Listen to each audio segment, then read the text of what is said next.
London లో first time India groceries కొంటాకి వెళ్తున్నామండి. సంతకి వెళ్ళడానికి సంచి కావాలి కదా, సంకలు పెట్టుకుని బయలుదేరా. ఎర్ర బస్ వస్తుంది.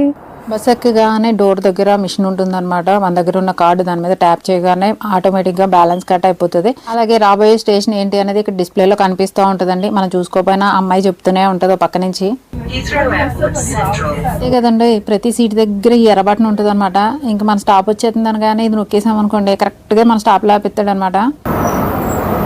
ఉండే చోటు నుంచి 2 బస్సులు మారి ఎంత దూరం వచ్చామన్నమాట. దీన్ని ఆన్స్లో వెస్ట్ అంటారండి. ఇక్కడ సర్దా సూపర్ మార్కెట్ అని ఉంది కదా, దీంట్లోనే మంచి మంచి ఇండియన్ గ్రోసరీస్ ఫ్రెష్ గా దొరుకుతాయి అంటండి. సో అందుకోసం ఇక్కడ వరకు వచ్చామన్నమాట. అన్ని అందుబాటులో ఉన్నాయనుకోండి, వాటి విలువ తెలియదు కదా. ఇలా దూరం వచ్చినప్పుడే ఎక్కడున్నాయా అని ఎత్తుక్కుంటే ఎంత దూరం రావాల్సి వస్తుంది. ఇప్పుడైతే పచారీ సర్కిల్ కి పెద్ద లిస్ట్ రాసుకుని మరి వచ్చానండి. ఇంక ఈ షాప్ లో నేను ఏమేమి కొన్నాను, 2 మనుషులు మినిమం గా లండన్ లో బతకాలంటే ఎంత ఖర్చు అవుతుంది, ఈ వివరాలన్నీ తెలుసుకోవాలంటే వాసక వ్లాగ్స్ లో పెద్ద వీడియో ఉంటుంది, చెక్ చేసేయండి.